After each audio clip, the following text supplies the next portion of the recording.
Assalamualaikum warahmatullahi wabarakatuh. We are going to make a video presentation that involves two topics, which is topic 2, logic, and topic 3, proving technique. I am going to start with introduction of topic 2. First of all, we have to know what is the meaning of mathematical logic.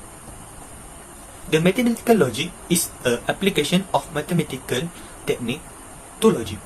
And then, what is about logic? The logic is meaning we have to rearranging of fact to find the information that we want.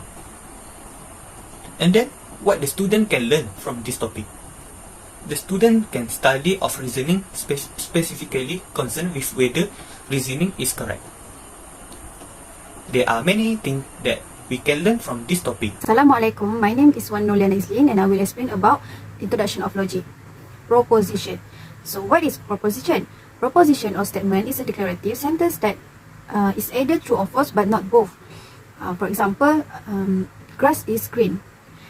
Is it true or false? Yes, it is a true statement. Next, 2 plus 5 is equal to 5. But 2 plus 5 is actually equal to 7, right? So this statement is considered as a false statement. Next, Kuala Lumpur is the capital of Malaysia, which is a true statement. Let me explain about logical operator.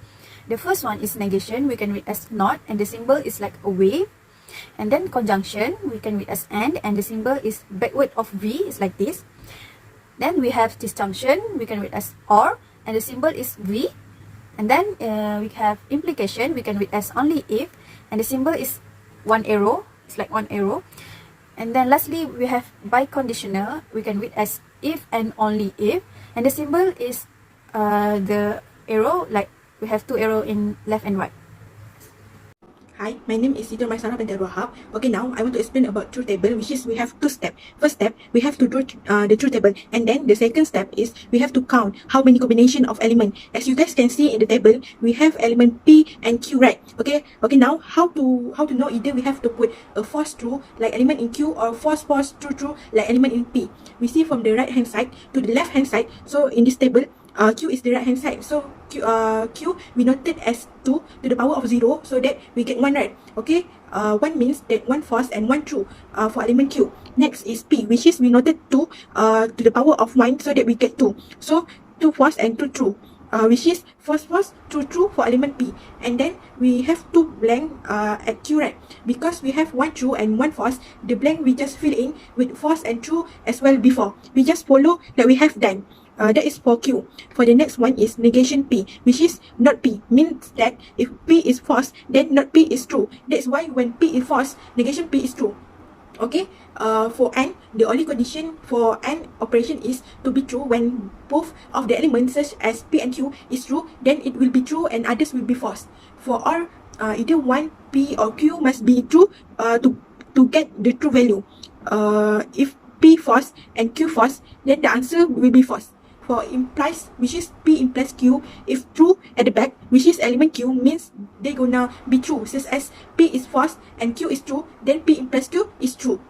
Then lastly, the only condition for implies operation to be false is when true implies false. Okay, for the last one, for biconditional, both of element which is P and Q must be same, which is if true, we can answer true, and false, also we can answer true. Okay, I think that's all. Okay, now I will explain about tautology. Tautology is when the statement is all true or the true value is true. Then the compound statement is we call as tautology. Okay, for the example of question given in this slide is we call tautology. What we have to do is just use truth table like before. Oh, for addition, tautology also can determine either the argument is given is valid or invalid. And then if all the true value is false, so it is contradiction. For example here, you can see the answer is all false. So the statement is called as contradiction because all the true value is false. So you guys can see the example question given at the side as a note. Lastly, what we have to know is contingency. If we have true, false, like that, it is a contingency. If we have question that is not tautology, not contradiction, so the last option is just contingency. And for the example given, we know that the statement is contingency because the true value, we have false and true at the same time. So the option just is, the statement is just contingency. Okay, now we will discuss about the law of logic. Okay, what is the law of logic? The law of logic has 12 types. Firstly, double negation law. We can use when we have two negation P and we simplify to just P. And then the Morgan's law. We can use when we want to multiply the negation to the parenthesis, but if in parenthesis use symbol or, so we have to change it to N. Same goes with the opposite. And then commutative law. Commutative law, what we have to do just change the element position.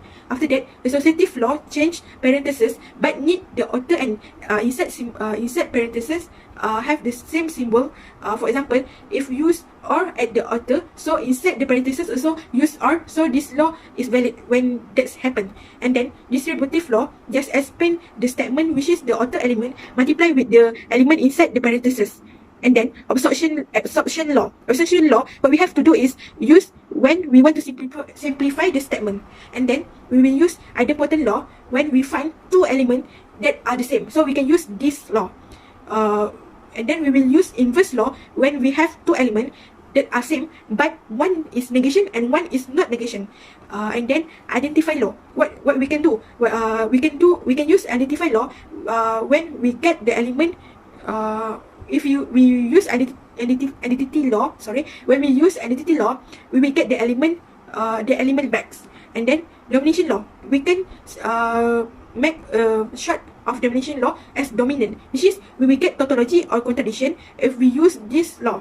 Definition of implication, we will use if we want to change implies. For example, P implies Q. We get negation P or Q. Lastly, definition of biconditional, which is we can change from P biconditional with Q into P implies Q and Q implies P. That's it, the law of logic. Okay, for understand more about this topic, so we do the sum exercise. Okay, the question is show that the following expression is a tautology by using the law of logic. So what we know from the question is we have to simplify the question until we get tautology. The question is A and in parentheses A implies B implies B. The first step, we have to using definition of implication and we get A and in parentheses negation A or B implies B. Since we have a different symbol at outer of parentheses and inside parentheses, which is and or, so we will use distributive law, which is A multiply with a negation A and A multiply with B. After that, we can use inverse law from A and negation A to contradiction. We will simply element in front implies first, which is contradiction, or in parentheses A and B will be just B. We will get A and B if we use identity law, and then we use definition of implication and the Morgan law, and we will get in parentheses negation A or negation B or B. Because of the statement have the same symbol, which is R, so we can use associative law, which is we can change the position of bracket from in parentheses negation A or B. We will change to in parentheses negation B or B, and then we use inverse law and get negation A or tautology. Lastly, we use domination law and get tautology as the final answer for this question. That's it. How we use the law of logic to answer any question. Now I will explain about rule of inference. Now let us see the example first, which is given by if Ira is wealthy, then he is busy. If Ira is busy, then his wife will be unhappy. Ira donates his money, or his wife will be happy. Ira does not donate his money, or he marries another woman. Ira does not marry another woman, therefore Ira is not wealthy. Now what is the solution? First thing first, we need to declare the primitive proposition above by using the symbols, anything symbols like P, Q, R, or you can use A, B, C, anything you want. For me, I will use P as Iril is wealthy, and then Q, Iril is busy. R, Iril's wife will be happy. S, I will donate his money, and T, I will marry another woman. Secondly, what we need to do is write the premises of the argument using those symbols. It's like as shown in the slide. P implies to Q, and then Q implies to negation R, S or R, and negation S or T, and then negation T. All of that is premises. And lastly, negation P is the conclusion. Lastly, which is the important part, is we need to prove the validity of the argument using the rule of inference. First thing first, we need to write list all the premises with numbering to 1, 2, 3, 4, 5, which is P implies to Q, Q implies to negation R, S or R, and then negation S or T, and then negation T. And then number 6, P implies to negation R, which is we apply law of syllogism from 1 and 2. Now, what is law of syllogism? In mathematical logic, law of syllogism says that if the following two statements are true, which is if P then Q, and then if Q then R, then the conclusion is if P then R. Or we can say that P implies to Q, and then Q implies to R, and the conclusion is P implies to R. Now let's proceed. For number 7, R implies to S, which is we apply commutative law from number 3. And number 8, in negation R or S, we apply equivalence identity or definition of implication from number 7. All of this is from law of logic, you can use it. And then for number 9, P implies to S, we apply law of syllogism also from number 6 and 8. And number 10, S implies to T, we apply equivalence identity from number 4. And then 11, P implies to T, we apply law of syllogism again from 9 and 10. And lastly, negation P, which is we get the conclusion that we want, and we apply modus tollens from 5 and 11. Now let me explain about modus tollens. What is modus tollens? Modus tollens is a Latin term meaning mode that denies by denying or denying the consequent, and is a valid given form or rule of inference. Its logic is that if a statement is true, then so is its contrapositive, which is the opposite of it. For example, if A is true, then B is true. B is not true, therefore A is not true. Or we can write P implies to Q, and then negation Q, and the conclusion is negation P. After topic 2, we are going to start the topic 3. We are looking for the meaning of the mathematical proving technique first. What is the meaning of proof technique? Proof technique is to apply a set of rewrite rule to a goal until no further rule apply. The rewritten goal is then set to be in normal form, the highly desirable if this rewriting process terminates. And then we are looking for the meaning of proof. What is the meaning of proof? Proof is a mathematical statement, is an expression, is true or false. And then what is the importance of proving? Proof can explain how the concepts are related to each other. You refer to the function of explanation. Another reason the mathematician gave was that proof connect to all mathematics. Without proof, everything will collapse. You cannot process something without a proof. Next, we will continue with the forward-backward method. What is backward process? Backward process is when we are writing the proof to get the conclusion that B is true, which means we create B1. For the example, given B triangle XYZ is isosceles, so the B1 is when the two sides of a triangle is equal, A equal to B. The forward process is when deriving from statement which assumed to be true, other statement A1 that known to be true as the result of A being true. At the end of it, statement from A would be linked up with the last statement obtained in the backward process. In attempting to know how to reach conclusion that B is true, it will be going through backward process, which means we will start from B2 to B1 and B. When we want to make specific use to the information contained in A, we will be going through forward process, which means we will start from A to B1 and B2. Next, we will continue with the step of forward and backward method. For the first one, we have to recognize what is the hypothesis and conclusion. It will help us to know which statement would be statement A and B. For the step 2, begin by asking the key question. For the example, P and Q is even. The key question, how can we show that P and Q is even? Why key question is important? We can refer to the information supplied in the assumption that it will allow us to focus on the components of the problem that appear to matter the most. This is the example of the forward-backward method. The question is, if S is an even integer and T is an odd integer, then ST square is an even integer. So we will use analysis of proof. A is S is an integer, A is an even integer, and T is an odd integer. B, ST square is an even integer. B1, ST square is equal to 2k for some integer k. A1, S is equal to 2R for some integer R. T is equal to 2p plus 1 for some integer p. A2, ST is equal to 2R bracket of 2P plus 1 is equal to 4RP plus 2R.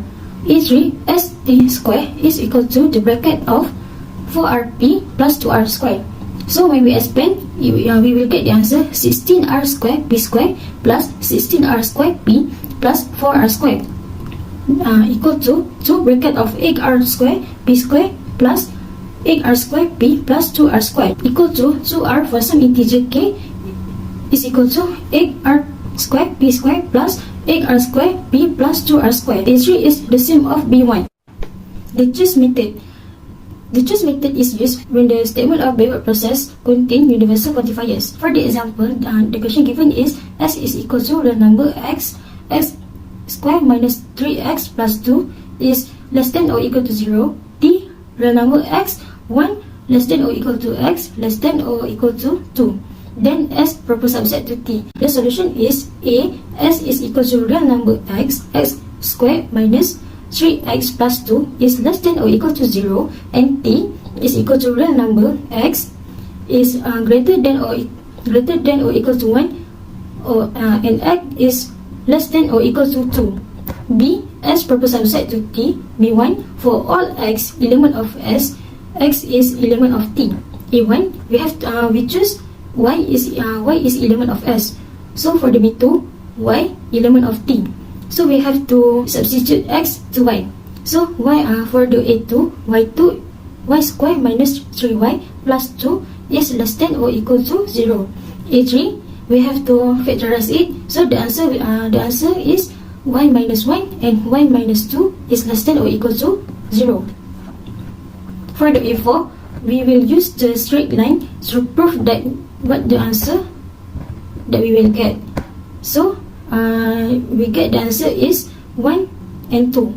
So for the A5, Y element of 1 and 2. So A6, Y element of T is equal to B2. Specialization method. If a hypothesis contain quantifier for all the nuts, then we will use specialization method to solve the problem. If A contain the quantifier for all object with a certain property, something happen. To use the information in A, we use the method specialization. Assuming that A is true, then for all object with a certain property, something happen. If you find one of these object that does not have the certain property, then you can conclude by using A for that particular object something happened. Basically, you specialize for all statement in A to one particular object. Actually, this method is combination of choose method and specialization method. We need to specialize because in A we have universal quantifier, and we need to use choose method also in specialization method because in B we have universal quantifier. For example, for set R, S and T, prove that if R subset S and S subset T and R subset T, we have to identify A and B start with P1 for all R element to R, so that in R element to T. A1, we need to choose because of the word for all R. Let's say R prime element to R. B2 will change R prime element to T. A2 defined from AR subset with S. So for all R element to R element to S. A3, we do the same thing like A2 for subset T. So that the answer for A3 is for all S element to S element to T. In a way, in A, we have universal quantifier, so we need to take out all the information and specialize A1 and A2 because they have same properties, which is element to R. So we can swap a value into P value. So A4 R prime element to S. A5 when R prime element to S, R prime will be element to T. We can see that A5 is logically equivalent with B2, so it is proven. Lastly is about conclusion. What we can get from this video? Firstly, we can know there are many things that directly involved in logical technique.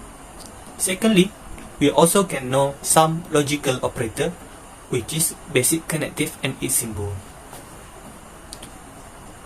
We also can know a truth can be verified by using a truth table. This video also had explained how to use the truth table. We are also can get the knowledge about the technique used in law of logic and rules of inference. And then we can identify and know there are many techniques and methods using in proving something. And lastly, in this video had many examples that can help us to understand about the topic.